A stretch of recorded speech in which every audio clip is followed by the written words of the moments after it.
जय हिंद दोस्तों, कल्याण स्टडी में आप सभी का स्वागत है। तो सीटेट 2024 की परीक्षा की तैयारी कर रहे अभ्यर्थियों के लिए हम लेकर आए हैं पेपर 2 का सामाजिक विज्ञान। जी हाँ दोस्तों, जो कि 30 से अधिक प्रश्नों का सेट है जो कि वन लाइनर में कराया जाएगा।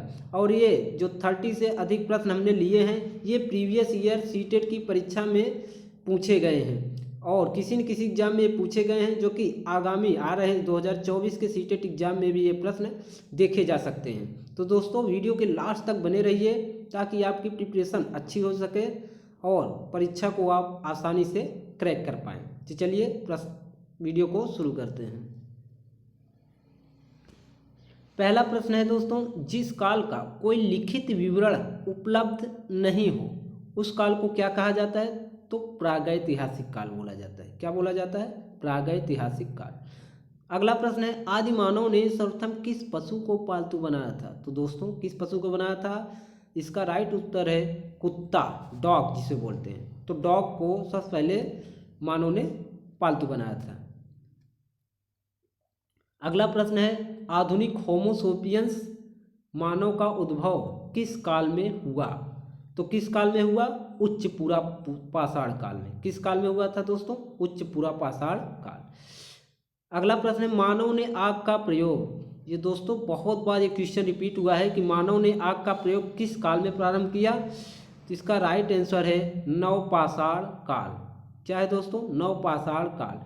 कभी कभी ये पूछता है आग की खोज। जी हाँ दोस्तों, अगर पूछेगा आग की खोज किस काल में हुई तो ध्यान देना, आग की खोज पूरा पाषाण काल में हुई, लेकिन उसका यूज करना नहीं आया था मानव को। तो यूज करना कब आया? उसका उपयोग करना कब शुरू किया? नवपाषाण काल में। किस काल में दोस्तों? नवपाषाण काल। अगला प्रश्न है, मानव ने सर्वप्रथम किस धातु का उपयोग किया था? किस धातु का उपयोग किया था? तांबा। किस धातु का? तांबा। वो लोहे से परिचित नहीं थे तो मानव सर्वप्रथम तांबा का उपयोग किया था। अगला प्रश्न है, मानव द्वारा उपयोग में लाई गई पहली फसल कौन थी? जौ। कौन थी दोस्तों? जौ मानव द्वारा उपयोग में लाई गई पहली फसल थी। अगला है, मानव खाद्य पदार्थों का उत्पादक एवं उपभोक्ता कब बना? कब मानव ने जो होता है फसलों को बोना सीख लिया, फसलों का उत्पादन करना सीखा? कब सीखा दोस्तों? नवपाषाण काल में। कब? नवपाषाण काल में। अगला प्रश्न है, पुरातत्ववादी हड़प्पा के उत्खनन से संबंधित हैं। तो हड़प्पा के उत्खनन से कौन संबंधित है? दयाराम साहनी। कौन है दोस्तों? दयाराम साहनी। इन्होंने हड़प्पा का सर्वप्रथम उत्खनन करवाया था, खुदाई करवाई थी। अगला प्रश्न है, हड़प्पाई स्थलों में कांस्य नर्तकी की मूर्ति कहाँ से प्राप्त हुआ था? दोस्तों जब हड़प्पा की खुदाई हो रही थी तो उसमें कांसे की एक नर्तकी की मूर्ति मिली थी, जो कि कहाँ से मिली थी? मोहनजोदड़ो से। कहाँ से मिला था दोस्तों? मोहनजोदड़ो से। अगला प्रश्न है, प्रसिद्ध पशुपति की मुहर ये कहाँ से मिली थी दोस्तों? तो ये भी मोहनजोदड़ो से ही मिली थी। अगला प्रश्न है, सिंधु सभ्यता में गोदी बाड़ी का साक्ष्य कहाँ मिलता है? कहाँ से मिला है दोस्तों? लोथल से। कहाँ से मिलता है? लोथल से। तो लोथल किस राज्य में पड़ता है वर्तमान समय में? तो गुजरात में। कहाँ पड़ता है दोस्तों? गुजरात। गुजरात में पड़ता है लोथल। अगले प्रश्न चलते हैं। अगला प्रश्न है, सिंधु सभ्यता में विशाल स्नानागार कहाँ से प्राप्त हुआ था? तो दोस्तों कहाँ प्राप्त हुआ था? मोहनजोदड़ो से, जो कि बहुत ही विशाल स्नानागार था। अगला प्रश्न है, सिंधु सभ्यता की सर्वमान्य तिथि, मतलब किस तिथि को स्वीकार किया गया था? कौन सी तिथि सबसे ज़्यादा जो थी मान्यता प्राप्त हुई किस तिथि को? तो 2500 लेकर के 1750 ये सिंधु सभ्यता की सबसे सर्वमान्य तिथि है। मतलब बहुत लोगों ने इस तिथि को माना कि सिंधु सभ्यता का उद्भव 2500 से लेकर के 1750 ईसा पूर्व तक था। अगला प्रश्न है, भारत में मूर्ति पूजा का आरंभ कब से माना जाता है? तो सिंधु सभ्यता से माना जाता है। यानी जो मूर्ति पूजा का शुरुआत हुआ था वो सिंधु सभ्यता से ही हुआ था, इसीलिए सिंधु सभ्यता से माना जाता है। अगला प्रश्न है, ऋग्वैदिक आर्य किसकी पूजा करते थे? जो आर्य आए थे मध्य एशिया से, किसकी पूजा करते थे? तो प्रकृति के। किसकी पूजा करते थे दोस्तों? प्रकृति यानी नेचर की। अगला है, आर्य भारत में सबसे पहले कहाँ पर बसे? तो आर्य भारत में जब आए तो सबसे पहले सप्त सिंधु प्रदेश में बसे। सप्त सिंधु प्रदेश। सप्त का मतलब होता है दोस्तों 7, क्योंकि भारत में उस समय कई सारी नदियाँ बह रही थी, तो नदियों के आसपास ही इन्होंने बसेरा बनाया, जिसे हम क्या बोलते हैं, सप्त सिंधु प्रदेश। अगला प्रश्न है, आर्यों का मूल निवास था।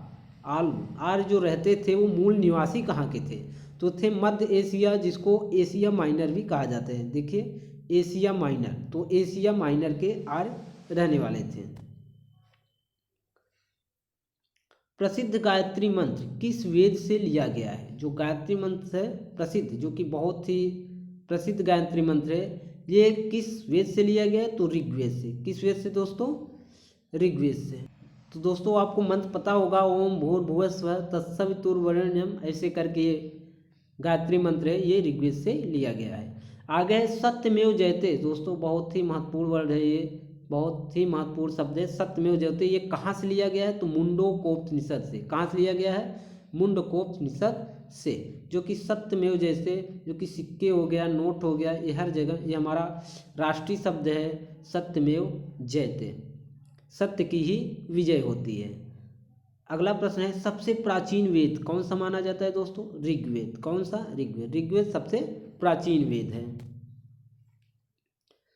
अगला प्रश्न है, उत्तर वैदिक काल में इंद्र का स्थान किस देवता को मिला था। तो उत्तर वैदिक काल में इंद्र का स्थान किस देवता को मिला था दोस्तों, इसका राइट आंसर हो जाएगा प्रजापति। किसको मिला था, प्रजापति को। अगला प्रश्न है, किस वेद की रचना गद्य और पद्य दोनों में की गई है। तो कौन सा ऐसा वेद है जिसकी रचना गद्य पद्य दोनों में की गई है, तो यजुर्वेद। कौन सा है दोस्तों, यजुर्वेद। सामवेद जो होता है ऐसा वेद है जो कि जिसकी रचना पद्य में ही की गई है। किसमें की गई है, पद्य में ही। अगला है, पाटलिपुत्र नगर का संस्थापक कौन था, उदयन था। कौन था दोस्तों, उदयन ने पाटलिपुत्र नगर को बसाया था। अगले प्रश्न चलते हैं, हर्यक, जिसे हिर्यक वंश भी कहते हैं। तो हिर्यक वंश किस शासक की उपाधि को कुड़िक कहा जाता है। तो हिर्यक वंश के किस शासक को ही, मतलब किस शासक को जो होता है कुड़िक की उपाधि मिली थी। तो किसको मिला था, अजात शत्रु। किसको मिला दोस्तों, अजात शत्रु, जिसे कुड़िक भी कहा जाता था। सिकंदर के समय मगध पर किसका शासन था। किसका शासन था, घनानंद का। किसका शासन था, घनानंद का। सिकंदर के समय मगध पर किसका शासन था, इसमें धनानंद है, जो कि होगा क्या, घनानंद। अगला प्रश्न है, कालाशोक की राजधानी क्या थी। कालाशोक की राजधानी क्या थी, तो इसका उत्तर हो जाएगा दोस्तों पाटलिपुत्र। क्या थी, पाटलिपुत्र।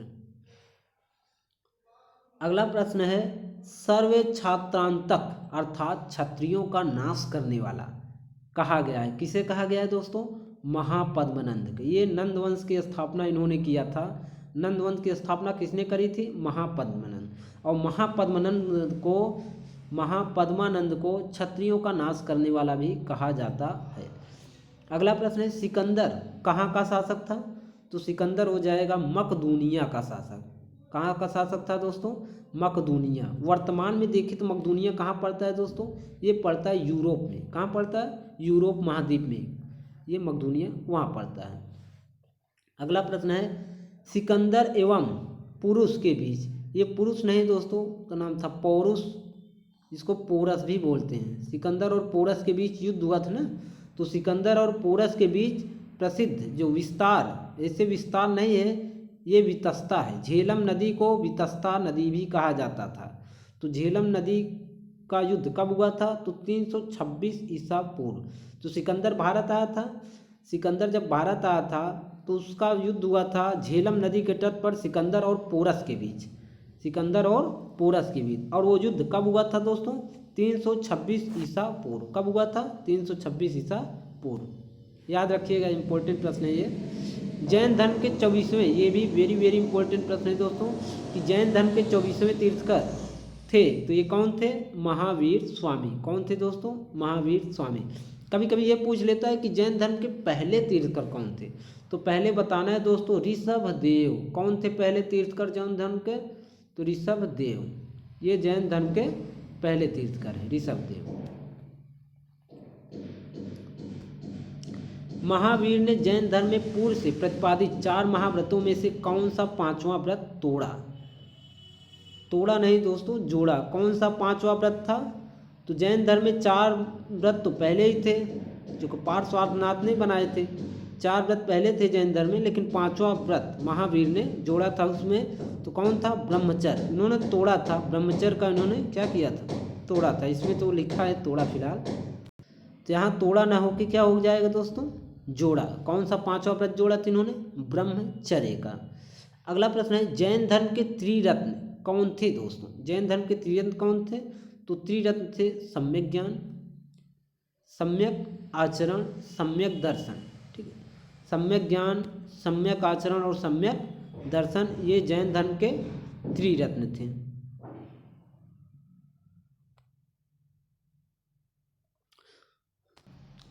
तो दोस्तों आज के लिए बस इतना ही, और वीडियो आपको कैसा लगा तो कमेंट करके बताना न भूलिएगा दोस्तों। अगर वीडियो पे आप नए हैं तो वीडियो को सब्सक्राइब, लाइक और शेयर करना न भूलें। तो दोस्तों हम ऐसे ही सीटेट के आगामी परीक्षा की बेहतर तैयारी करने के लिए हम ऐसे ही प्रश्नों का संग्रह लाते रहेंगे। तब आज के लिए बस इतना ही, मिलेंगे हम नेक्स्ट वीडियो में। तब तक के लिए जय हिंद।